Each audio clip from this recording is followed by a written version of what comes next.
offering my loving salutations at Swami's Lotus Feet. Sairam to everybody. And, I just think, why this respect? Why, I am standing in this side and you're sitting that side? It's only because of my association, in whatever capacity, with Swami. Many years back, Swami was going to Kodaikanal, well before my time, somewhere in the 90s. Later on, Swami started flying directly to Madurai, and then from there he will go in his car to Kodaikanal. But in those days, the whole journey would be undertaken by road. So how it would happen is, Swami would be going in his car, and the students accompanying Swami would follow the car in a bus. On one such occasion, Swami got down from the car and joined the students in the bus. And to the utter joy of the students, it was a gala time, and Swami traveling with them in the bus, singing bhajans, cracking jokes, laughing and teasing each other. It was a lot of fun. So this is what was happening. The bus had the students and Swami's car with the tinted glasses was moving ahead, empty, just the driver, empty car. As the car and the bus, the entourage, passed a certain city, news of Swami's passing through reached the residents, and hundreds of them lined the streets to offer their pranams to Swami. To have a glimpse of Swami, they all lined up on the streets to just do pranam to Swami as he passed through their city or village or whatever. They did not know that Swami was not in the car, he was in the bus. And everyone was bowing down to the empty car. So Swami said to the students, apparently, I was not there, but I have heard Swami told the students, see, this is the power of association. Just because that car is associated with me, an empty car is getting so much respect. And look at me. Nobody is doing pranam to the bus. Because of my association with you all, I have lost all respect. So this is the power of association. Come to think of it, each one of you could stand here and probably do a much better job than I could. But it is just that I carry with me the soil of Prashanti Nilayam, the fragrance of Puttaparthi, the air of, that holy land. You have such an eagerness to hear to what I have to say. This is the power of associating with such a great one as Swami. But having said that, in the same breath, I want to share with you one more small incident that happened in Trai Vrindavan in 2004.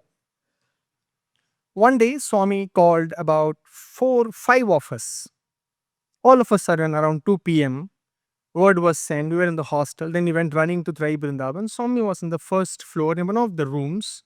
The television was set up, and Swami was watching something on TV. And Swami said, come, I want all of you to watch with me. So as is our habit, immediately we just pounce to Swami's feet, because there are only 3 slots. So how it happens is 2 people press his feet, and 1 person presses his calf and all. So there are just 3 vacancies around Swami's feet. So we just run to Swami's feet and start pressing Swami's feet. And then Swami said, see the TV. I don't know what was going on in the TV. I think some director, some producer, some new movie they must have made, must be a Sai devotee. He must have sent Swami some copy. So Swami must be seeing. I am not sure. Now, a brief digression. I don't even know what was going on in the TV. Okay, I'm going to digress a little bit here. If any great musician, any artist, any great performer wants to have his ego absolutely crushed, they should come and perform in front of Swami. I'll tell you why. Once in Krishna Sai Krishna Kalyana Mandapam in Whitefield, Vrindavan. I vaguely remember, I don't even remember who that person was, but I know this much. He was a very great musician. I am sure wherever he went, wherever he performed, he would be felicitated, garlanded, and people would be fortunate that such a great singer chose to come and sing in their presence. And on that day, Swami usually will be sitting on the stage.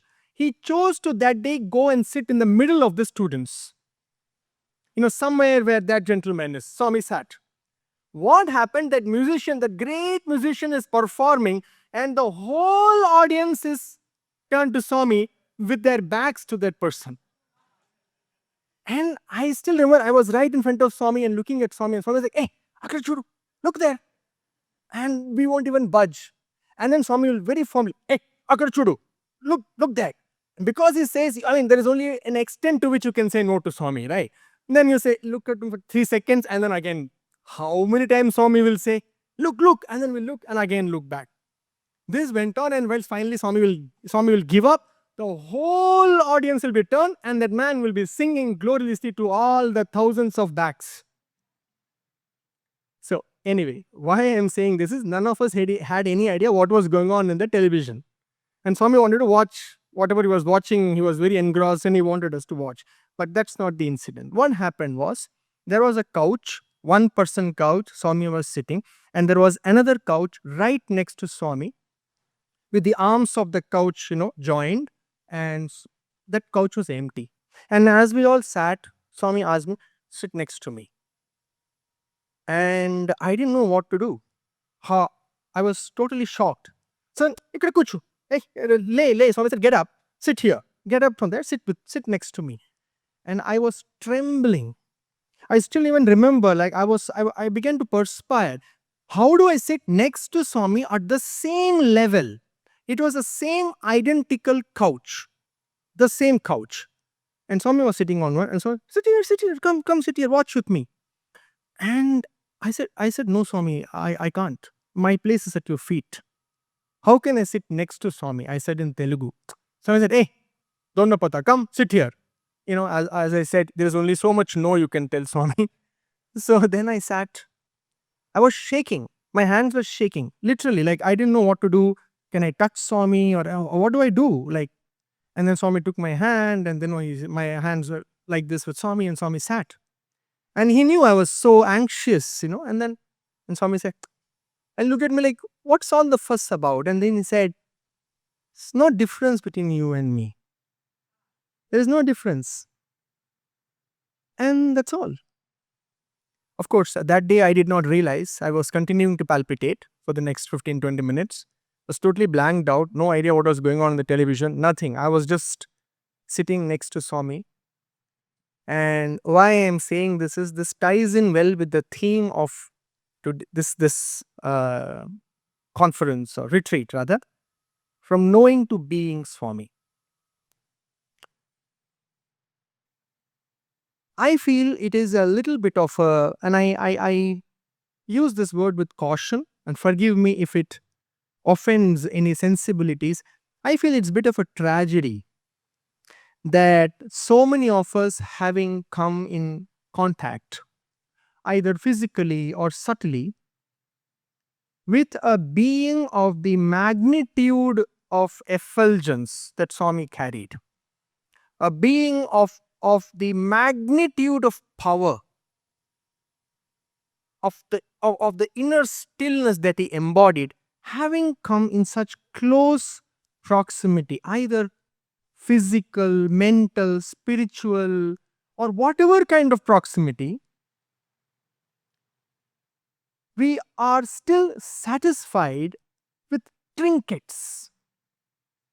We are still unable to commit ourselves totally to the oceanic stillness that resonates in our heart. We are still not able to be in a deep, loving communion with that shining sun, which is our own presence, which you could say Swami, or call whatever, by whatever name we choose to. And we are just satisfied with small things, this and that. This is one of the things that I think collectively all of us need to bring attention to. Having come in touch with Swami, am I willing to make a deeper commitment to what Swami represented and represents in our lives? What did he stand for? Not just some teachings. In fact, he did not even stand for the words he uttered. I remember I read somewhere, again, this is a digression, somewhere I read, I don't know, it's nothing to do with Swami. Some great master was giving a speech, discourse, like Swami would give a discourse, and there were a bunch of disciples listening to the beautiful words flowing out of the, from the tongue of the great spiritual master. And there was one disciple who was just, tears were flowing, and she was just looking at the master, absorbing everything he was saying. At the end of the discourse, somebody went and asked her, "Did you enjoy the discourse? Did you like what he said?" And she said, "I didn't hear anything he said. I was too distracted by his silence. I was too distracted by his silence to really hear anything he said." Do you get what I am saying? That is the language of communication that Swami wants us to develop. This deep, silent communion with Swami. But that needs a commitment, that needs some work. And that sits very well with this beautiful, noble theme of today, of today and tomorrow, knowing to be.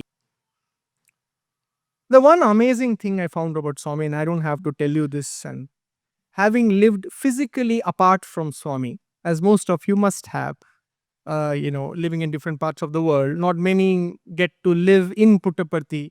So, living apart from Swami, you would have experienced this more than me. The, the reach of Swami is not limited by Desha Kala Paristhiti.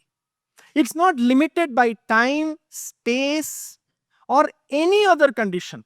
It's not even limited by states of consciousness. He will walk in and out of different states of consciousness, deep sleep, dream, wakefulness. He can just walk in and out and touch you in any state of consciousness, any time, any space. Time, space, and conditions limit the form. Like, I can only be on the podium. I can't be on the podium and sitting there at the same time. The form is limited. But Swami, in his essence, how unlimited he was by space, time, and states of consciousness. I will share 2 or 3 nuggets from my life.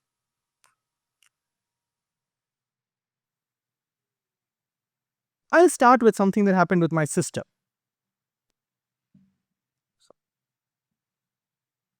It was 2004. Swami had asked me, "Call your family. I want to meet them. I want to speak to them." So I called my parents, my sister, and everybody came. My grandparents, they all came to Swami, and Swami gave them a series of interviews. About that a little later. My sister, she is a very good singer. So when I say very good, I come from a family of musicians. When I say very good, I really mean very good. Quite extraordinary. I don't know, some of you, little elderly people may know, before now they have mushroomed all over TV. Initially, there was one reality show called ZTV Saregama. Sonu Nigam used to run it. So she won the All India #1, she was in that show. So she was quite a fabulous singer. We thought she will go into playback and stuff like that. So she used to learn Hindustani classical, Drupad. This is a style of singing Hindustani classical, Drupad Dhamar. That's what she used to learn. And the doyen of that kind of music at that time was a gentleman called Ustad Zia Fariduddin Dagar. Ustad Zia Fariduddin. So what he would do, he was the master of that form of singing in the whole world at that time. Every year he will pick 3 people and they will come and live with him for 3 years.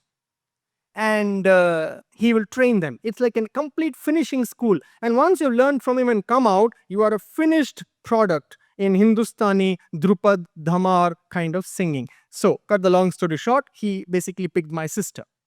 So my sister had finished her graduation and she was going to move to Bombay to live with this great teacher and learn that Hindustani form of music.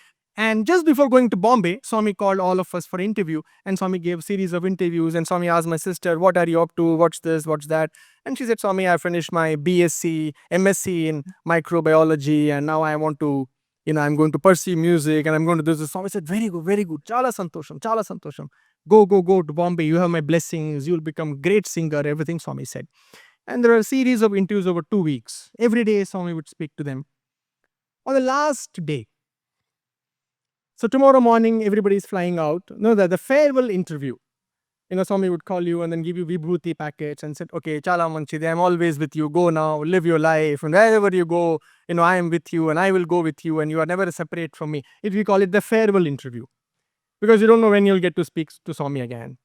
So it was a farewell interview. My family was there and everything happened. And then in the end, as everybody was leaving, Swami just told me and my sister, "You both stay." So my parents left the interview room, and Swami was there, I was there, my sister was there. And Swami again asked my sister, "So what's your plan?" And Swami said, my sister surprised, "Swami, I told you, Swami, I'm going to pursue music, Swami. It's the love of my life. I want to become a great." Swami said, "Very good, very good." Then Swami said, "Adalla onnu venda. Music is onnu venda. En kudiye iru." Swami said, "No need for music and all that. Stop all that. Stay here with me." That's it. The end of her music career. She literally never sang again. That's all. So that's Swami. And she was so cool about it. She said, "Okay, Swami." My heart skipped a beat, like, "Oh my God, like, what is that?" Anyway, Swami said, "Don't worry, I will take care of you. You stay with Swami. You are my children. I will take care of you. Tell your parents that, Swami will take care of you. Don't worry." So, well, that was it. And my mom was shocked. She was like, in her mind, she thought I already sacrificed one son. Swami took my daughter also. That's a mother's thing. And she was like crying, "Oh, what is this? What is this?" Anyway, it was what it was. So then parents left, sister stayed back. And Swami said, "Don't worry, I will tell you what to do." So when Swami says, I will tell you what to do, I will give you. Only thing is, Swami's timing is little, he doesn't work to the same x-axis like we do. His timings, we may think weeks, he may think lifetimes. So when Swami says, "I will give, I will tell, wait," you should take it with that's all. Be in the moment and surrender and forget about it. But that's not how our minds work, So Swami said, "I will tell." And 6 months over, 1 year over, no telling, nothing. My sister is sitting in the Kulwant hall, morning, evening, and and when the frustration starts to build up in the mind, what the hell, did I make a mistake? Did I hear Swami right in the interview room? All kind of questions will come. Just then Swami will call her for an interview. And very good, very good. I'm with you. I love you. You're mine. I'm yours. Blah, blah, blah. And the vibhuti. And then again. And then the temperatures will come down. And again, 1 year waiting. Temperature will go up. Again, one more interview. So this is how, how we fly a kite. Pull it, leave it. Pull it, leave it. So this is how Swami plays with our mind so that we can go beyond the mind. He is a master at driving you crazy. So that one day we come out of the craziness of our limitations and we know our oneness with him. The greatest craziness is that you think I am this body and I am this mind and I am a servant of the thoughts that run in my mind. That this few words running here decide who I am. This is the greatest craziness of it all. So he drives the mind crazy so that we can pop out of the mind and realize who we are. So he is a master at it. He is a master. I still remember, he's getting live stream, but it's too late now. I still remember the way he will play with you. I actually went to Ganesha once. There's a Ganesha, huge Ganesha in Prashantalayam. I told, "Can you please ask your father to leave me alone?" Meaning Swami. So, anyway. So, on one such occasion, this is the crux of the story. Sorry, I'm elongating everything because they gave me 1.5 hours. All right. It's collective karma. Okay. So, in one such interview, Swami told her, "Do PhD." Swami said, "What is your education?" She said, "Swami, MSc." "Oh, very good. You do PhD." Swami told, "You do PhD." And my sister broke down. How I know? Because whenever Swami would call her, because she's a single woman, Swami will always call me. So buy one, get one free. I will always get an extra interview. Swami would never be with a single woman alone in the interview room, usually. So he will call my sister, per force he has to call me. So I would also get one interview. So I was sitting there, she broke down. Why? She said, Swami, don't send me to Anantapur, Swami. Because, as some of you may know, Swami's college, university, has 3 campuses, 2 men's and 1 women campus. The men's campus is in Prashant Nilayam and Whitefield, Brindavan, Bangalore. And the women's campus is in Anantapur, which is about 100 kilometers approximately away from Puttaparthi. It's like a 2-hour drive. And the joke is, even if male mosquito cannot enter the female campus. Okay? So, Swami, don't send me, Swami, to Anantapur. I can't go to Anantapur, Swami. I've given up everything to be here. I don't want PhD. I don't want anything. I will just be in Parthi. Then Swami said, Anantapur enduku? ఇక్కడ ఉంది కదా మన campus, ఇక్కడే చేసేయండి PhD. So Swami said, why Anantapur? We have a campus here. No, you do PhD here. And she was like, how? It's a men's campus. So here female mosquito also cannot enter. So how will I do PhD 4-year program? There's pre-PhD work. There is courses to do. There are courses to pass. Constantly you have to be with your supervisor, meet him or her on a weekly basis. It's a 4.5 year program. And she was like, Swami. And Swami said, no, I will never send you away from me. You do here. And Swami actually acted on his word. Swami called Vice Chancellor and, let her do PhD. And they were all shaken.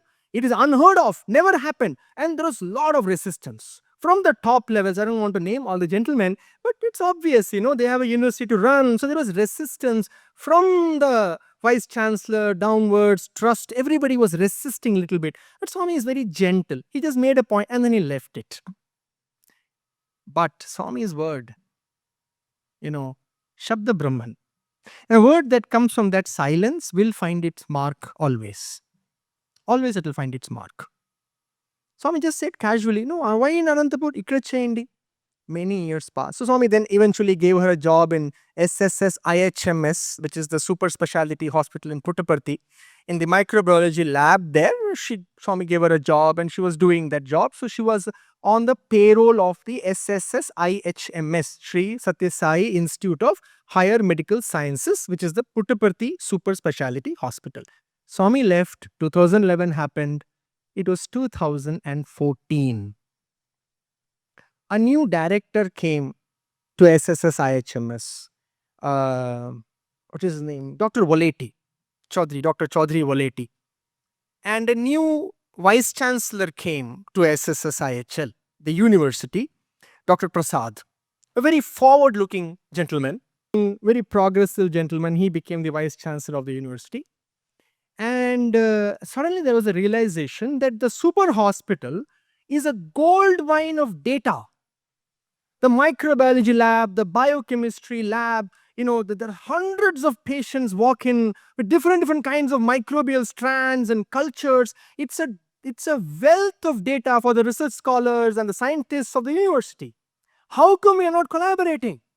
And both these heads of the organizations, the director of the hospital and the vice chancellor of the university, came together and they signed an MOU, a memorandum of understanding, wherein the university will train in higher education certain employees of the hospital, and the hospital will collaborate with the university to assist the current research scholars in data sharing. This was the MOU. Part of the MOU was 2 ladies from Swami's super specialty hospital were granted PhD, means they were asked to do PhD from the men's campus. Now, because these 2 ladies are working in the super specialty hospital and the hospital is giving them the salary, they cannot be shipped off to Anantapur. You getting what I'm saying? Because it's their day job. PhD is a part-time PhD, but they still have to come to the men's campus. And my sister was one of those 2 ladies. I am not joking. After 2 years, the vice chancellor left. After 2.5 years, the director left. And the MOU was cancelled. But the PhD had started. You cannot cancel a PhD because the MOU got cancelled. And It is a matter of fact. You can verify this. My sister sat for 3.5 years in the men's campus. It has never happened before or after that date. Like this, a line was drawn in the classroom. Two ladies that side, 16 men research scholars this side, male professor taking a PhD, pre-PhD work for 2 years, and they did the entire PhD. Her guide was a male professor. Dr. Pradeep was her guide from the men's campus. She completed her entire PhD from the men's campus without visiting the women's campus even once. And 2017, she got her PhD in the convocation on the 22nd of November in the Sai Kulwant Hall without having to visit the Anantapur campus even once. The Swami said, Enduku Anantapur? Ikkada undi kada mana campus? You do it here. Why Anantapur? You do it here. And she did it there. And never before it happened and never after it has happened. So his word crosses the boundaries of time, resistance, conditions, desha, kala, paristhiti.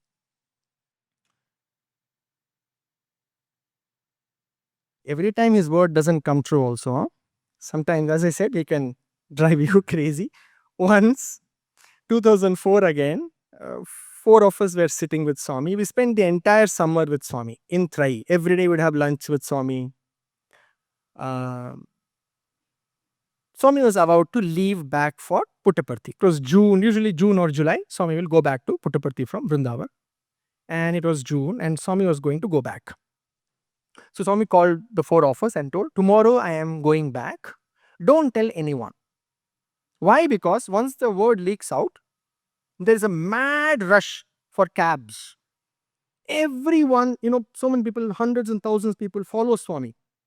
The moment Swami wants to leave, everyone will be there, and then you won't find cabs. It's very hard. So Swami said, you don't tell anyone. Quietly go and arrange cab for yourself. Four of you come to Parthi, and I am leaving tomorrow morning, 6 o'clock. I will see you evening. I will come. I'll talk to you all. So Swami told you, go now. This information is not yet public. Go quickly book a cab. And before this information becomes public that Swami is leaving. So Swami said, go now. Go get the cab. And the four of us got up to leave. And Swami looked at me and said, you wait. Okay. And I sat down. And the three of them left. And Swami told, you don't go with them. You come with me in Swami's car. Okay. I will take you. You don't have to book cab. You just come with me. But don't tell them that Swami told you this. Okay, they will feel bad and all. Let them book their cab, but don't tell anyone about this. Tomorrow morning, Swami told me a spot. Come here, 5:45. You come there. I will come and I will take you with me. Okay, and we will go together. You don't go. Swami will, he can pump your ego and like he will. Don't go with those lowly fellows. You come with me. Again, it's a joke, but that's how Swami will make you feel. So I was like, imagine just 3.5 hours with Swami in a Mercedes, sitting next to Swami, or maybe in the front. Next to Swami will probably be Satyajit. So you will be in front with the driver. Still, just imagine in a small AC, metal box, 3.5 hours with Swami. I mean, wow, it's a once in a lifetime experience. I was like blown away. And I went and, I thought, what's the best white pair I have? Like, really have to come dressed up tomorrow and everything. And so my friends asked, so, hey guys, we have booked the cab and this is your share. And I was like, I can't tell them. I was like, yeah, I will give. I'll talk to you. And then finally they got a little fed up. They said, are you coming or not? What's wrong with you? But they had no clue. I can't tell them. Swami says, don't tell anyone. So this drama went on and they're totally fed up. I said, do whatever you want, man. And they walked away. So next day morning, all tip-top, dressed up, 5:45, I came and stood there. And Swami was to leave at 6 and my friends were to leave at 6:30. And I came and stood there. There's a back entrance to Trai Vrindavan, where usually Swami boards the car. I stood, that's where Swami asked me to come. I stood there, like Swami's car was already parked. Mr. Padmanabhan was wiping the car and it was just last minute checks and everything, and Swami's food was kept and all these things were, Swami's handkerchief, water, everything was kept in the car and everything was ready. And then Swami walks out holding Satyajit's hand and Swami comes. He looks at me. I'm standing right next to the Mercedes, and he gives me a beautiful smile. And then he blesses me like this, like, I saw you, love you, bye. Then Swami went and sat in the car. Satyajit sat next to him. Mr. Balram from Bangalore devotee, he sat at the driver's seat. And I think it was Sri Srinivas or someone else, I'm not sure. Somebody else sat on the seat next to the driver. And the car left, yaar. The car left. The Swami saw me and he nicely blessed me and he went away. And I was standing there. For a few seconds, what happened? What just happened? And then when I came back to my senses, I was so sad. Like, that's the mind, Mind only knows how to look forward to something, feel ecstatic, or then get disappointed, feel down. Up, down, up, down, up, down. This is all the mind does. That's all it is. So I was so expectant, and then suddenly I felt a crushing blow. You may think, what are these first world problems? We just spent 2 months with Swami, like, so what if he doesn't go in a car? But that's not how the mind thinks. And I was crushed. And then suddenly I remembered I have to reach Parthi. Then I ran and I found my friends and I was so embarrassed. And I said, can I come with you? And they were like, aa gaya na line pe. So, okay, come. And I went with them. Then evening, Swami came, Puttaparthi, we were all sitting. Swami called us for interview. He didn't even tell one sorry. It was 2004. I'm waiting for 21 years to date. At least sorry. I thought there will be space. Balram came and sat. Next time I will take you. Don't mind. Don't feel. Nothing. As if nothing happened. He came. Eppudu vacharu, bangaru. And then you take laddu. Actually you should give me halwa. That's another classic Parthi joke. Halwa means basically you've been done for. So anyway, that's his style, So he'll do like this. There is no sorry, puri, nothing. There's one laddu, and then. So why I said this to lighten the mood, always he doesn't keep his word. On a lighter note. Anyway. Oh, that reminds me, once in Kodaikanal, I still remember 2005, I think. 6 maybe. Yeah, 2006. There was a warden of the Anantapur campus called Madam Jayamma. Now she's no more, of course, but a very, very long-standing warden of the campus. She was there, and Swami hadn't gone to the Anantapur campus for many, many years.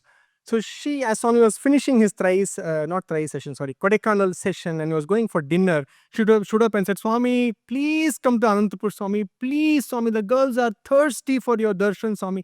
Please, Swami, come to Anantapur. Swami said, Tappavavasthan. I said, Swami, yep, when, Swami, give me a date, Swami. Swami thought like this, July was done.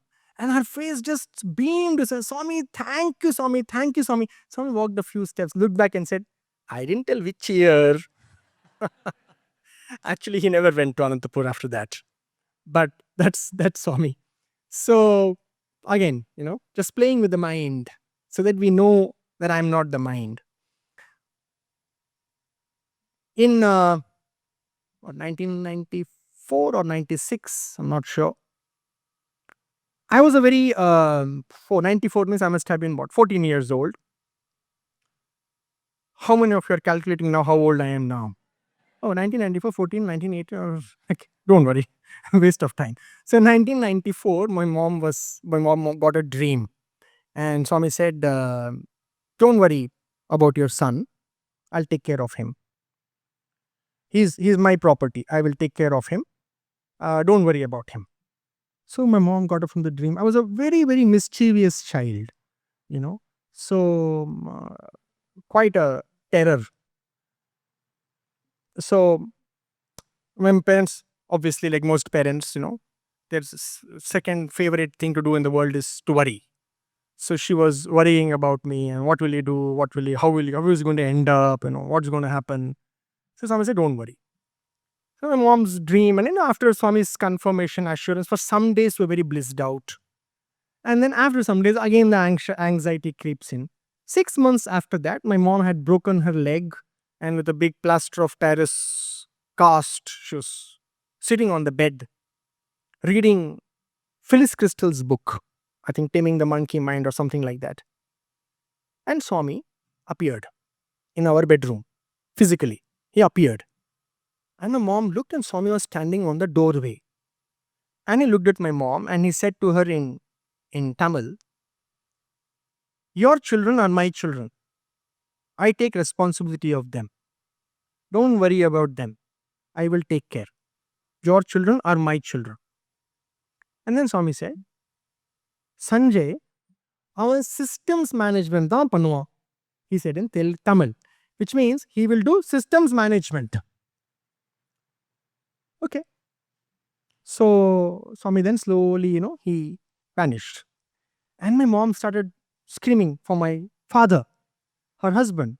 And he came running. And what happened? What happened? Swami appeared right where you were standing. Swami was standing. And my father like, "We are ordinary devotees. Why would Swami appear to us? What have we done to deserve such a thing?" And he was very skeptical. But my mom said, no, he came. And he said, "Sanjay will do systems management." So my mom is a typical housewife of 80s and 90s, just a graduate degree.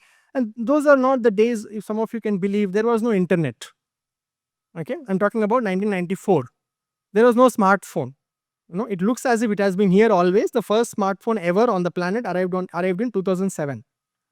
Okay, the first iPhone and the first Android phone came in 2008. Anyway, so there was no smartphone, there was no nothing, there was no internet. So my mom did not even know what does this word mean. What is this systems management? And my dad is a chartered accountant. So he also didn't really know. But he said, systems means something to do with computers. Management means something to do with management, MBA, something like that. That's all. End of conversation. My first education degree was BTech Computer Science. My second education degree was MBA in Swami's College. But that's not the thing. My first job in SSS IHL carried the designation Deputy Manager Systems. My second designation in the university was Assistant Professor, Department of Management. And this was in 2011, 2014. And Swami said this in 1994. Desha Kala Paristhiti, time, space, conditions. Swami's words kites through these things. It cuts through Desha Kala Paristhiti and will always find fruition. But our word also can get that power. In fact, Swami did tell me in one interview, "You conserve your energy and I give you my word, you will get 3 Shaktis," Swami said. To me, he said 3 Shaktis you will get. Kriya Shakti, Ichha Shakti, Vak Shakti. Kriya Shakti means whatever you put your effort into, you will find success. Ichha Shakti means whatever you truly want will happen. Vak Shakti means whatever you say will find its mark. And then, of course, he went on to explain what is the meaning of conserving energy. Maybe we will talk about this in the last session tomorrow. What does it mean to conserve energy and how to get the power of word, the power of thought, that what I say, what I think will start to manifest, will start to appear in the world of, the physical world of 5 dimensions. So as I was saying, Swami's word always finds its mark. Like that, there are many instances. His word also finds its mark across states of consciousness. There are 3 states of consciousness: Jagrata, Swapna, Sushupti. Wakefulness, Jagrata, as most of us are right now. Okay. Swapna, as few of us, and Sushupti, as 5 of us. Sushupti means deep sleep. So Jagrata, Swapna, Sushupti. Some of you are looking behind. So who's that 5? All right. So one day I was sleeping in the dining hall in the senior boys hostel. Okay. And as I am sleeping in the hall, I am dreaming. What is the dream? And this is all the dream. Swami's car has entered the dining hall. His Prius, the silent car, it has entered the dining hall. and the other end of the dining hall, and it is coming through the dining hall. And then I wake up and I see Swami. And Swami tells me it's all happening in the dream. Swami tells me, shh, don't make noise. Don't wake up everybody. I came only for you. So, I run behind Swami's car quietly. And before I know, dream things happen instantly. Swami is sitting on a parapet wall next to the water cooler of our hostel. And I go to Swami and Swami says, I'm very thirsty. Can you give me water? So there's a steel tumbler there. I fill it with cold water and I give it to Swami in the dream. And Swami says, no, no, no, give it in my mouth. So I feed Swami water into his mouth directly, and Swami gulps that water down and he's happy. And then the dream got over. And I woke up and I realized my cheeks were wet with tears. It was such a beautiful dream. I'm not able to express it, but it was such an intimate dream, that the whole dream was oozing with love. Like it is a very, very intimate, affectionate kind of a dream. So the dream got over. It was around 4:30 a.m. probably. 3 hours from that time, 7:30 a.m., same day, exactly 3 hours from that time, I was sitting inside the interview room. There are three people, Swami, I was there, and one Mr. Rameshwar Pushti. You may know a small gentleman who used to push Swami's chair for many years. So we three were sitting in the interview room, and suddenly Swami pointed to just like that silver tumbler, which always he kept next to Swami. Swami pointed to me and I want water. So I took the glass and I kneeled down and I held the glass in front of Swami. So how it will happen is you give, and then Swami will extend his hand, take the glass and bring the water. But Swami is not extending his hand. And I am kneeling down, holding. I know Swami asked for the water, so I can't just put it back. Sorry, my bad. So I'm holding and standing, kneeling down, and Swami is just looking at me and he's not taking it. But he asked for the water, I can't put it back. I am just there, and Swami is looking at me. And then suddenly I remembered the dream just 3 hours back. And in the interview room, I gave Swami water in his mouth, and Swami drank. And then Swami kind of winked at me. It took you a few minutes, but you got it. And Pushti was shocked. What is this? Swami asked for water, this fellow will give in his mouth? He doesn't know the story, But only I knew, my God, the dream was just 3 hours back. It was so raw and ripe in my memory. And he just walked in and out of that consciousness of this just to show me that was me, this is me, it's all me. I can walk in and out of any state of consciousness. Once actually, Swami said to me, I'm always with you. Remember, always. And I remember coming back to my hostel and suddenly getting this monkey mind doubt. But when Swami is fast asleep, is he with me? And I know on good authority that Swami does lie down and does sleep. Okay, sometimes he snores also. So, what is he with me? Later on, of course, in my own meditations, I realized that for being like Swami, there is no such thing as sleep. There is a certain part of him which is always awake. And when he says, I'm always with you, he's really always with us. Really, always.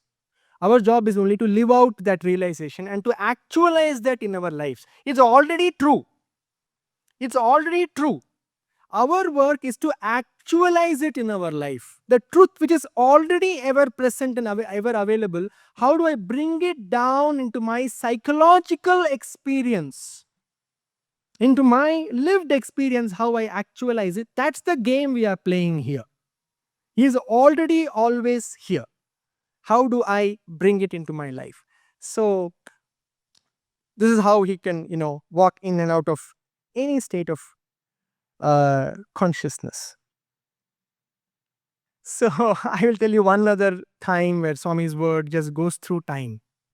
To me, in my life, it was a phenomenal experience because long after I didn't have the same physical access, not long after, I didn't have the same physical access to Swami. I felt his loving hand reaching out to me and touching me and saying, hey, I'm here, So this happens like this. I had finished my PhD and Swami told, I will tell you what to do. I had finished my PhD in 2008, November. I think this was 2009 or 2010. I'm not exactly remembering the date now. And, I had finished my PhD. I was a good 29 years old. And I had many job offers from, many Sai devotees around the world were telling me, you come to US, come to Australia, work in my company, because they used to also, see me go in and out of interview room. Maybe they thought if they give me a job in their company, next time they come, they'll get an interview. I don't know. Because I was never that smart, I don't know why they wanted to hire me, but I had choices. But of course, Swami, I said, wait, I will tell you. So I was just waiting. I had very meager savings, So my monthly income, my total available funds for me would be around 6,000 odd Indian rupees. That's about what, 70 US dollars today. That was all I had in the month, and I had to live my month in that money, which is actually surprisingly quite enough in Puttaparthi. If you eat in the ashram canteens, and if I mean, the thing is, you can't really spend any money. In fact, I will slightly digress. It was only in 2012 when I really first started to leave Puttaparthi to travel, I realized that I have absolutely no clothes except whites. My entire wardrobe was 2 track pants and 3 t-shirts. That's, again, I'm digressing. The joy of living in Puttaparthi when Swami was there, it is nothing but yoga. Yoga means what? Union with God. Because why? Because your mind cannot think of anything other than Swami. Your life existed between 2 darshans. Morning darshan over, now plan for the evening darshan. Evening darshan over, you're so tired, you eat and go to sleep and get up and start planning for the morning darshan. And then Swami goes to Vrindavan, you run behind Swami to Vrindavan. Then there you repeat, morning darshan, evening darshan. Then Swami goes to Kodaikanal, you run behind Swami to Kodaikanal. And then Swami comes to Parthi, you run. Years pass by and all you do is think of Swami. And there is no magic here. He's just so captivating that you can't do anything other than think of Swami. You literally eat Swami, drink Swami, think Swami. You are just always, your mind is, without your knowledge, there is vairagya. After Swami left, I realized, my God, last 9 years just passed like a blur.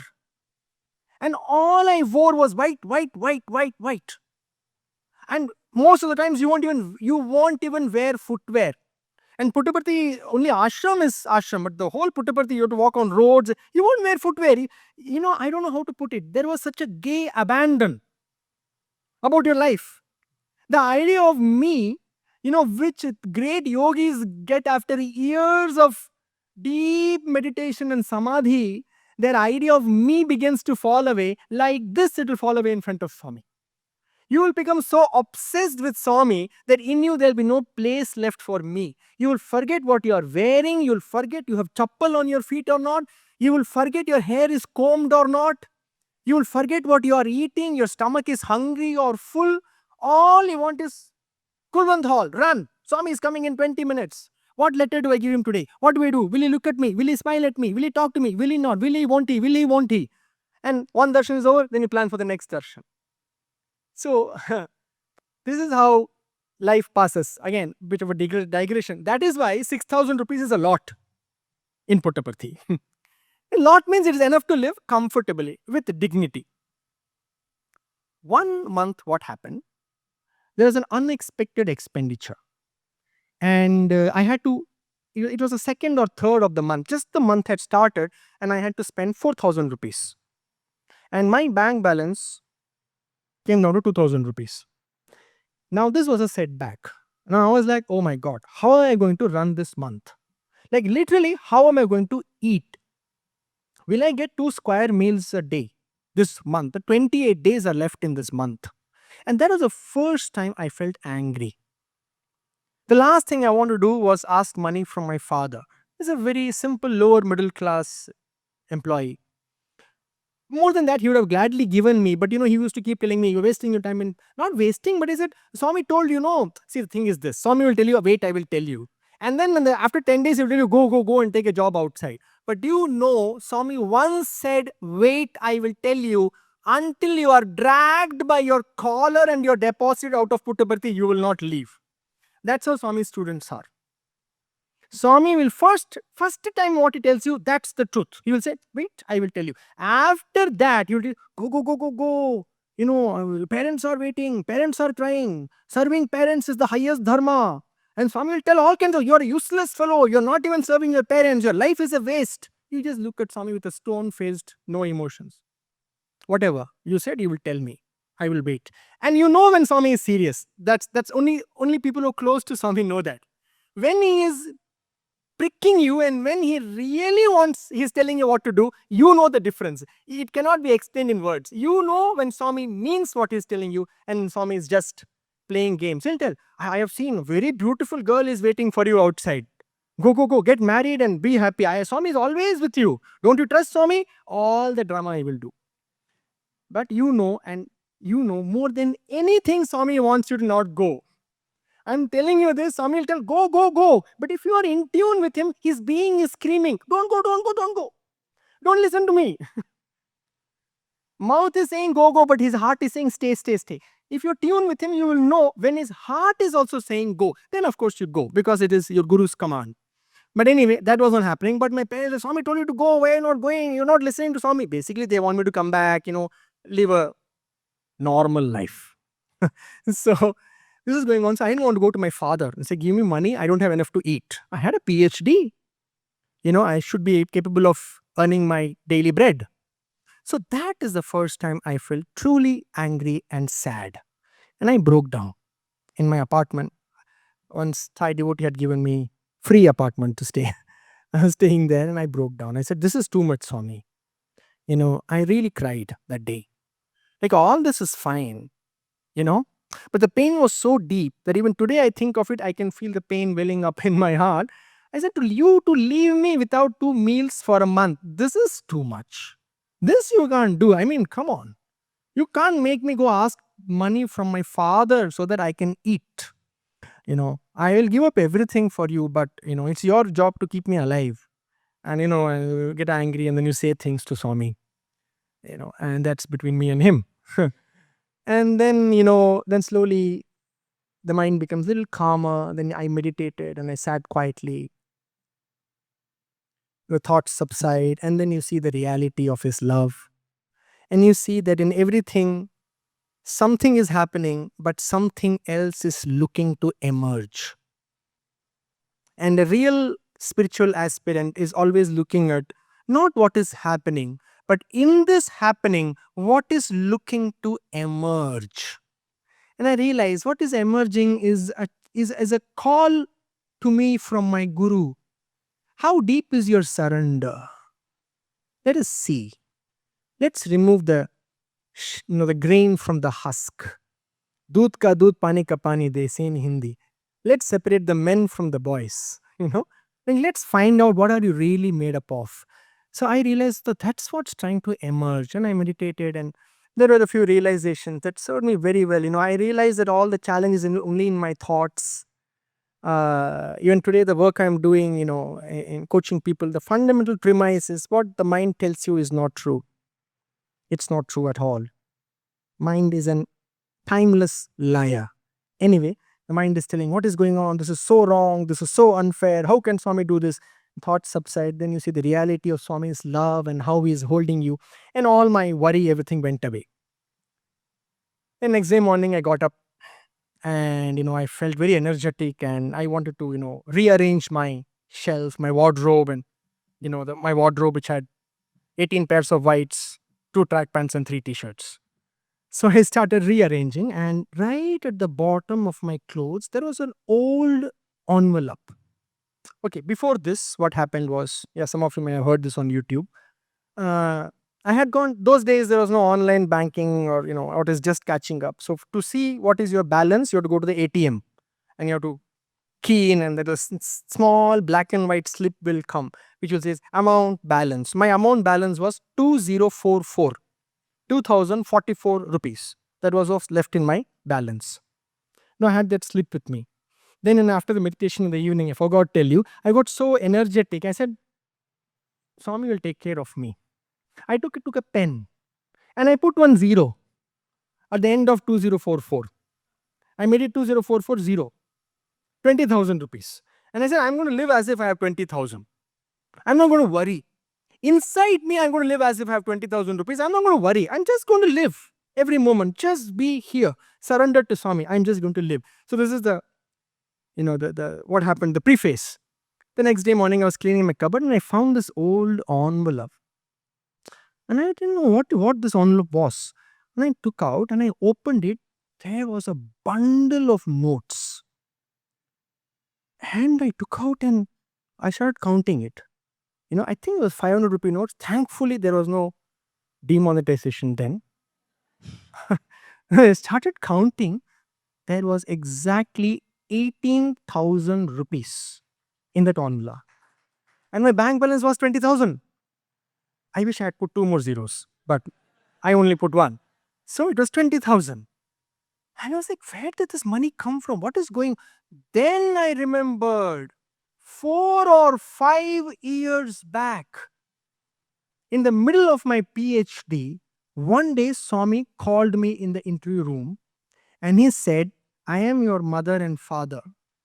Never ask money from your parents. Whenever you need something, you come to me, I will give you. And he gave me this envelope. Said, take this. And whenever you need in future also, I will keep giving you. Don't ask money from parents. And he gave me that money. And he said to me in the interview room, don't spend it now. Keep it safe. One day you will need it. Hi, my hair on my body stood on end. And I remember that interview years back. And in the interview, Swami said, see, money is important, but least important. And Swami told me, put it under your clothes and forget about it. And that's what I did. I just put it somewhere inside and I literally, I don't know why, I don't know, my surrender maybe was good at that time. And Swami said, forget, I actually forgot. Years passed and Swami had then said in the interview, I don't want you to ask money from your parents. I am your mother and father. I will give you. And when I was on the verge of having to ask money from my father, that bundle appears and I never had to ask them for money. And this is his love and the way his word moves through Desha Kala Paristhiti. And my God, I was just, how did Swami know? He said, one day you need it, don't use it. Don't go and just go and buy something. Keep it. One day you will need it. And one day I needed it badly. And oh my God, it is just such a tremendous moment in my life that I put 10, it became exactly 20. Swami said 5 years back, you'll need it. Don't ask money from parents. The whole thing tied up. And I was just sitting there, just overcome with, I don't know, what's the word? Gratitude, love. I was just so still. I said, oh my God, I mean, what love, what reach, and how he can touch you, guard you in ways our minds cannot even fathom. I will end with one, on a lighter note, one experience with Swami. Again, this is something many of you may have heard, those of you who have heard my YouTube talks and all. Unfortunately, I can't manufacture new experiences. Swami is not here now. I do have very spiritual experiences, but that may be in the next sessions. And I really don't, I'm not into reading books. Not that it is wrong or anything. I am not into, because that was Swami's guidance to me. So I don't know anyone else's experiences. I only know my time with Swami.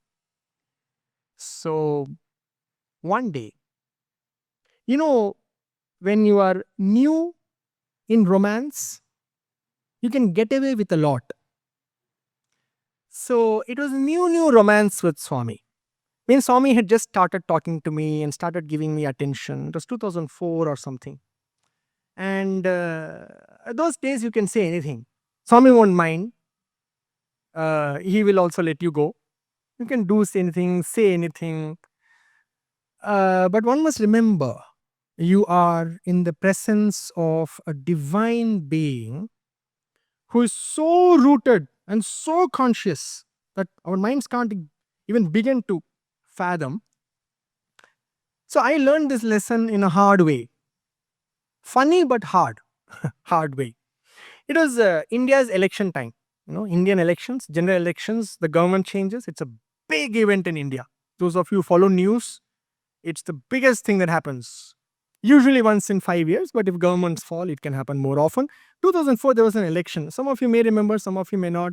At that time, the Prime Minister was one Mr. Atal Bihari Vajpayee. The gentleman is no more. And that election, he eventually lost. And the election was over, he had lost. And now India was waiting for the next Prime Minister.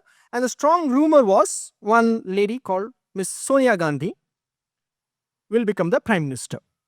So we were in the entry room and Swami was with some politicians. I won't name them. And heated discussion, geopolitical discussion was going on in the entry room. I was sitting and pressing Swami's feet.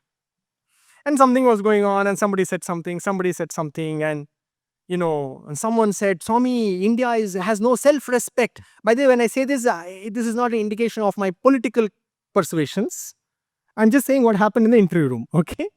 And somebody was saying, Swami, India has no self-respect, Swami. Sonia Gandhi is an Italian, Swami. How can we accept an Italian as our prime minister? These countries' people have no self-respect. They were telling, and Swami was nodding, yes, agreeing. And then I got carried away. I needed to jump in and make a beautiful point and impress Swami. So I jumped in and I said, Swami, a criminal can become prime minister, Swami. Sonia Gandhi should not. And Swami was like very impressed with my point. I was like, correct. How nice this boy is telling. See. Very correct. The point was made over. I thought it is over. Then what happened? This went on for 2-3 months.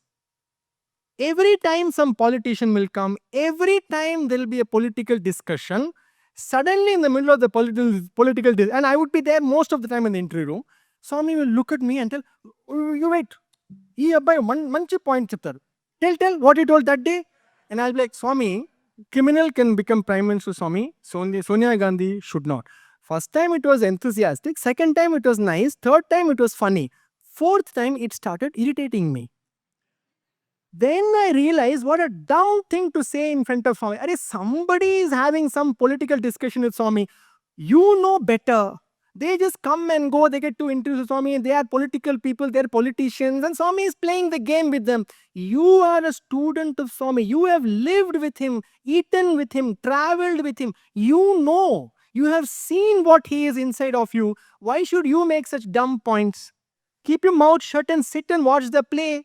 But no, I need to impress Swami. As if you can impress Swami with these kind of silly things. I had to pay a price for 3 months. Anything political. You wait. You tell. Very good point. This boy, very. And I'll be like, criminal can become Prime Minister, Swami, Sonia Gandhi card. And so after 7, 8, 10, 15, I don't know how many times, I got so fed up. And next time, Swami said, you wait, you tell. I just held Swami's feet. And I said, I just put my head on his knee. And I was like, no, Swami, I can't do this anymore. I will throw up. I can't do this. And I just looked at, I can't even tell, you can't let Swami down. He is telling, very good point. You can't just get up. No, Swami, it's not a good point. You have to play the game. I just looked at Swami so helplessly. Like, oh, I see it. Please, let it go. And Swami just burst into laughter and he said, I got it. Now, you got it? Okay. And that day, after that, it never happened. I had to never repeat that stupid statement. But, this is the thing. Swami sometimes will tell you what's wrong, what's right. Sometimes he will take you so long and deep into what you should not be doing. In our student circle, we have a thing. Swami is a lamba khiladi. What is Swami? He can wait a few lifetimes. We think it's a big thing. For him, it's a wink of an eye. If not next lifetime, I will find you. What is there? He will let you go into where you shouldn't be going. Not only let you go, he will encourage you. Very good. Go. Until one day, the realization dawns in your own heart that this is not working and I'm going to get a U-turn. And then you take a U-turn and then you will find Swami standing there and he'll say, very good. You got it, finally. So every time Swami won't teach by words, he will allow you to go, go, go, go, go. Finally, when you say, bus, even if Swami tells me, I can't do this anymore. Actually, again, a little funny. Again, if I offend somebody's sensibilities, forgive me. In one interview like that, there was an obvious thing I was supposed to do about my PhD. And I was waiting for Swami's instructions. And my guide went and told Swami, Swami, this boy is not doing this. Swami was very irritated with me. And Swami called me, why are you not doing this? And Swami, I am waiting for your instructions. Swami said, when you have to go to the bathroom, you come and ask me. If you have to go, you have to go. In a light vein, of course. So one has to also temper spiritual sense with common sense. Uh, so these are the ways Swami works. He allows you to go and allows you to awaken on your own, because only that is true awakening. Wisdom has to arise. It can't be put in there. Swami can only show us the way how we can prepare ourselves for deeper things. But those deeper intuitions and realizations have to arise in our own self. One day, 2009 January, I'll never forget, Swami came from darshan. And actually before this, one other thing happened. One day Swami came inside the bhajan hall. And bhajans are already not started actually. We're just waiting for Swami to come, and Swami came. And Swami looked visibly upset. He was very upset. And he looked at all the students and he said, my life is a waste. Swami is telling about himself. Now, this is not there in any discourse, because Swami said it in the bhajan hall. Only some 7 or 8 of us heard it. I was there. Swami said, my life is a waste. Every church poledu. Okay, forgive my broken Telugu. My first language is not Telugu. Swami said, no, none of you has died. So many years, my life is a waste. None of you has died. And those of us who knew a little bit Telugu, like, what does he mean? None of us has died. Then Swami said, who is willing to die first? Who is willing to die? So we know when Swami asks you, you say, yes, I am. Even if you don't understand the questions, we all raised. And Swami said, I'm ready, I'm ready. And so, no one has died. He shrugged his shoulders and said, it's okay. Chai, bhajan, chai. He said, okay, start the bhajan. And then we all started the bhajan, and everybody forgot about this. This remains like a unrecorded, unpublished, unknown aspect of what once happened. Nobody remembers it. Even I'm not even sure those who are sitting there will remember it today. But this happened. And Swami then says, take a bhajan. And then bhajan started, and Swami also forgot. Then his mood changed, and he was also dancing, waving like this to the bhajans, and everybody was blissed out. And I really thought, what does it mean to die? Die to what?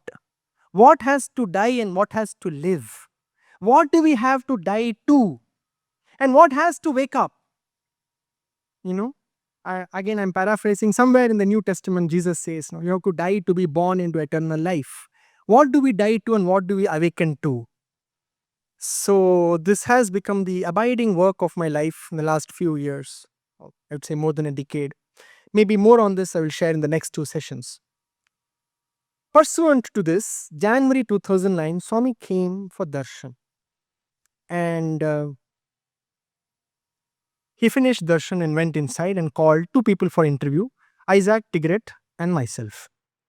And we were both there. Swami was there, Tigret was there, I was there. And Swami looked at us very sadly and said, I come for darshan like this, and all these people are looking like this and following me. Swami did the action. I said, yeah, obviously, Then Swami said, so many years have passed. And then Swami said, I'm speaking as Swami spoke.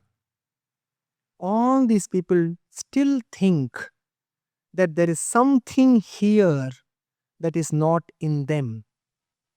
Still they are thinking that there is something here that is not in them. This was the central message of Swami's advent.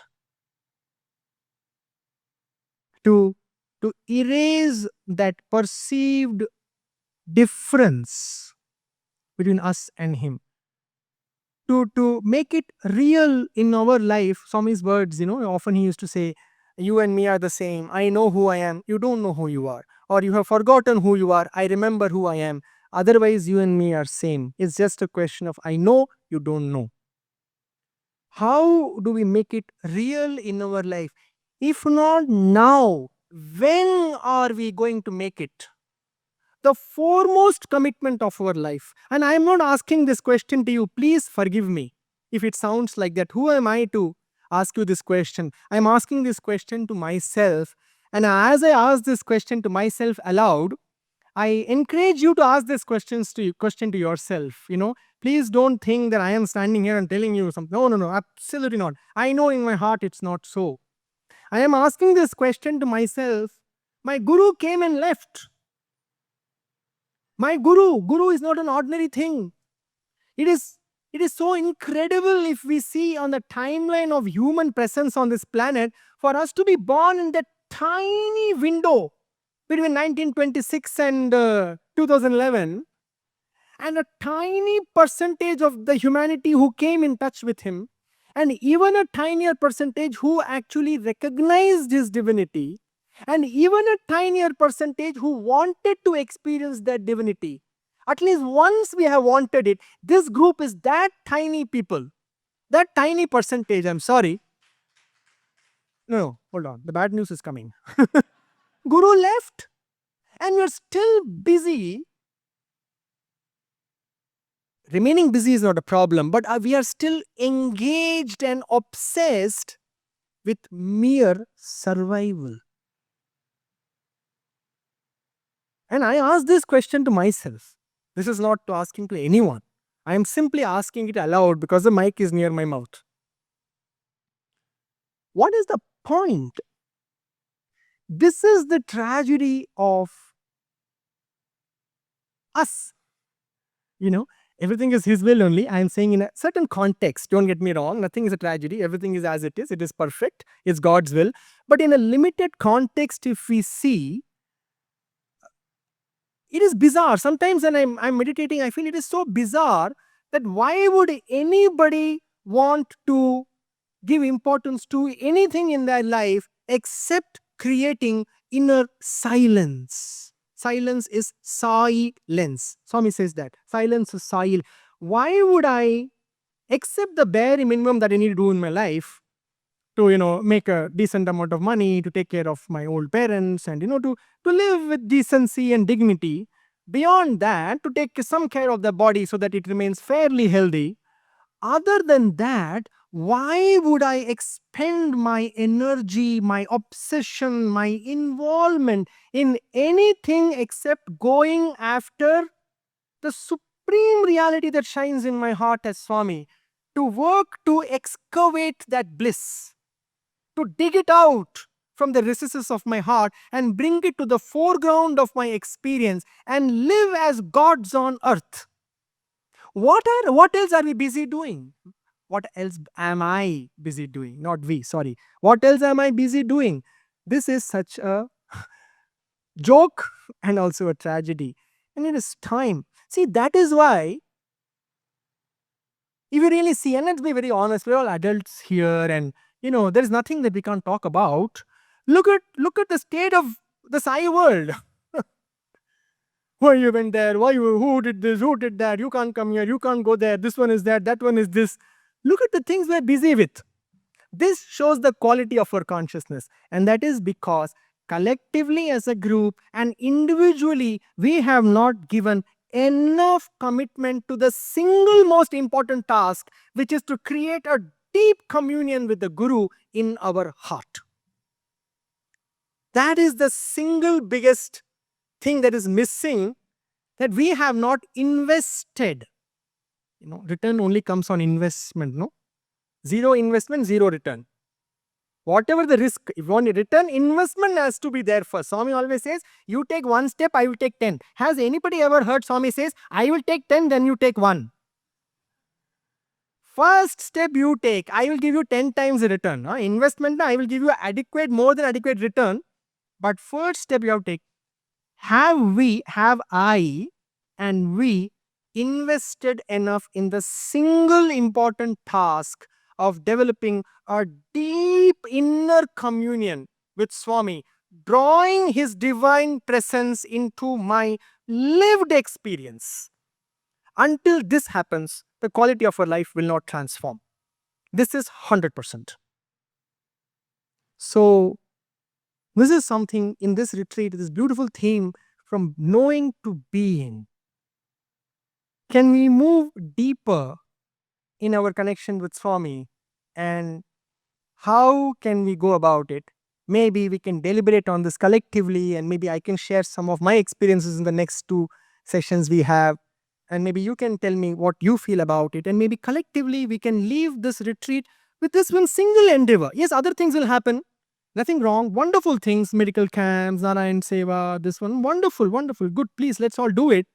But the fundamental task of having come in contact with such an effulgent being, if part of his effulgence has not rubbed off on me, then there is something we are missing, and we are missing a very important aspect of Swami's life, his presence.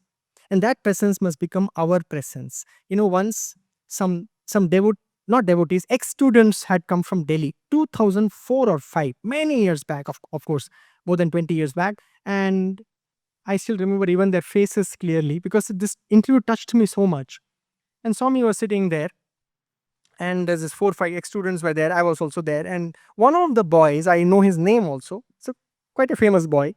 He asked Swami, when we come to Puttaparthi, Swami, we're able to feel your presence, but when I go back to Delhi, I am not able to feel your presence. Swami, how do I feel your presence in Delhi? And Swami's answer was, in Delhi, do you feel your presence? You may not feel my, do you feel your presence in Delhi? And the boy looked very quizzically, yeah, like, of course, your presence is not different from my presence. At that time, I didn't really understand. I just noted in my diary. Years later, I looked at it and I said, my God, what a gem. So, how can we go deeper into that presence where the distinction of me and him begins to blur, and experientially, for the first time, I might touch what Swami used to call divine love? This we will talk in the last session tomorrow, when really we'll go deep into the inquiry who I am in a very, very simple manner, and we will come to this explosive realization that I am never different from Swami actually. And then the only thing that remains to be done is to actualize and deepen that clarity more and more and more. So, yeah, we have 9 minutes.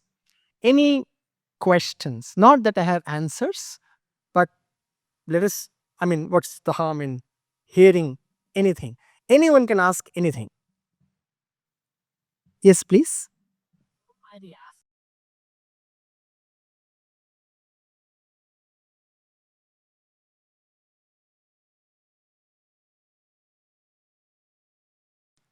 Good point. Yeah. In my mind, I didn't have that courage. He asked me, why you didn't go and ask Swami, how you left? So, one thing you should learn, divine beings have divine egos.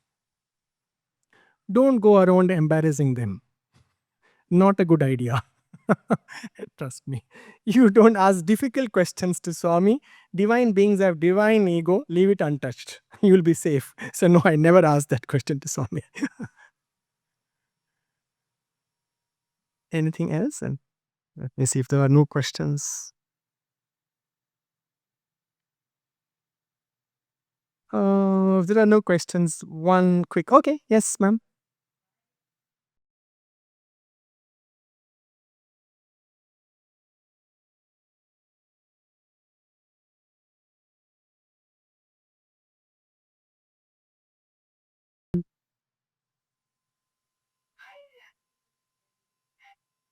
Yeah. Yes. Why? Yeah, that's the big question. Why? Let's see. Let's see in the coming sessions. Hold your question. It's a good question. I don't have the answer. It's a good question. Why? Because why we are committed to Swami, but yet why our minds are going here and there? Something like that. Because actually we haven't tasted Swami. That's why. Uh, it's like, orange, tangerine, orange. The peel also has a lot of flavor of orange. If you peel the peel of the orange, it has a lot of smell of orange. It smells like orange. If you really taste it, it also has some essence of orange along with truckloads of bitterness. If you eat the peel, you will taste the orange with a ton of bitterness. If you have never tasted real orange, you will probably be satisfied with that. Yeah, this is how orange tastes. No, we can't help it. If you want orange, you need to have bitterness also. Like this, we have just peeled the surface of the life and we think pleasure and pain, pleasure and pain. So if you have to undergo pain, but we are not committed enough to go little deep to taste really the juicy part of the orange, which is without any bitterness and full of juice and sweetness. So that is where some trust is required. The Guru's instructions have to be taken as it is. And it simply has to be followed for a certain amount of time before the evidence begins to present itself. And we actually realize, oh my God, really suffering is not real. Suffering is not inevitable. We have taken suffering as stress to be such an inevitable part, especially the kind of culture we have built in the society today. Stress has become a norm. But if you ask a yogi, he will say stress is an idiotic way to live life. A yogi will say that. One who has found the freedom from the mind, he will say it is stupid to be stressful.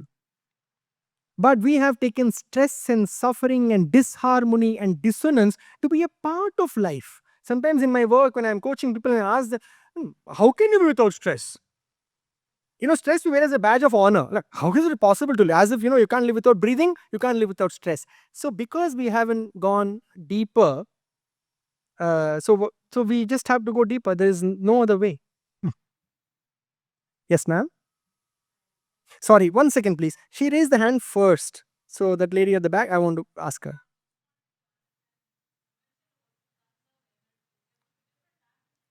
Yes. No, I may not. I may not touch upon it later. So I'll answer now. You tell me, what is the what is the biggest loss of energy we all experience? Wonderful. Talking, not quite. Sorry. Worrying, close, not quite. That's them. Yes. No, not overthinking. Thinking. I'm not joking, huh? So when we speak of energy, people say talking. I would answer sexual energy. I would answer physical energy. All these loses energy. 99% of the wastage of energy goes in our identifying with thought as reality. It is the greatest leakage of energy. I am not joking. 15 seconds, if you can remain without thought and fully aware, you will experience such a power in your being. You'll open your eyes and you will feel like I can conquer the world. 15 seconds. That much energy is there in the silence between thoughts. So, what does Patanjali say in the Yoga Sutras? The very beginning, he says, Yoga is chitta vritti nirodhaka. The stilling the movement of the mind is yoga, which means living without identifying with thought. So, that is the conservation of energy that Swami is talking about. Really, the conservation is just if I say now, let's 5 minutes, let's not think. Why do we need to think? Like, do we need to think right now in this hall? No, nothing is waiting. Even if you have to send an urgent email, nobody's sending the email right now. Do we have to urgently look at our investments or medical records? Nothing. 5 minutes, there's nothing to do. You're all stuck here with me. So now 5 minutes, let's be without thought. Can we be? No. So we think we are thinking. No, we are not thinking. Thinking is consuming us. So we are not thinking, we are compulsive thinkers. This is the real pandemic or endemic. It's not corona, it's overthinking. So I still remember once, one, okay, I can say this because he's no more. Mr. Anil Kumar, translator of Swami, asked this question to Swami. Swami, what is the difference between pure and impure thought? I was there. And Swami said, anybody, any guesses? What is the difference between pure thought and impure thought? What Swami might have answered? Yes. No, no, no. He gave a very simple answer, a pun. Like, he asked, what is the difference between pure and impure thought? But you mustn't have heard my YouTube. Huh? Swami said, thought itself is impure. Thought itself is impure. If you think thought is something big, you're already lost. It doesn't matter what you're thinking. If you have taken the chatter in your mind to be something of importance, something of consequence, rather than the space in which that thought happens, rather than who you are without thought. This is the Atmic inquiry. Who are you without thought right now? Instead of giving importance to this, if I have given importance to the chatter in my mind, already I am impure. Of course, there is something called impure, pure thought, but at that level, Swami was saying, that day he said, thought itself is impure. So, last question, we have 1 minute. Yes, the logistics manager is sitting there already ready to pounce on the mic. So, yes, ma'am.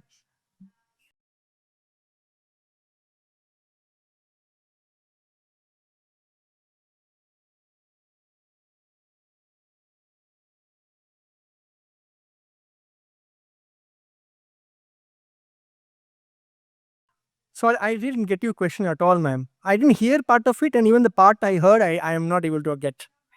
Yes.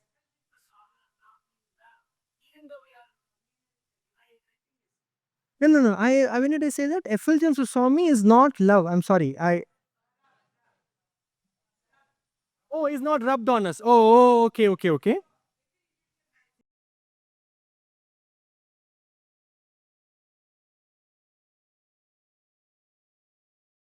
Is it individual or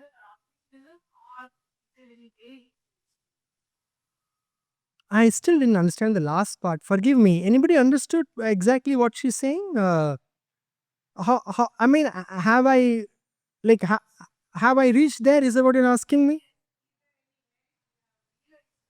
No, no. So, if basically you're asking that, have I realized or not, how will I know? Okay. The day you realize, you will not have this question. 100%. 100%. Somebody once asked me this. I'm doing all this seva and all. Again, nothing wrong about seva. It's a beautiful way. We can talk about it another day.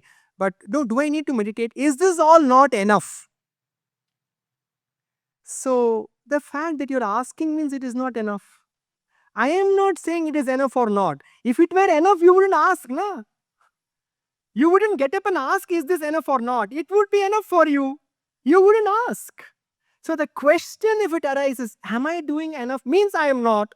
Have I realized, if the question is arising, means I have not. Have I arrived? If the question is arising, that means I have not. The day I arrive, the day I realize, the day I know, this question will not arise. It cannot arise because that is the meaning of realizing. Okay? All right. We're out of time, and thank you very much. And I think I'll see you again at 6:30. So.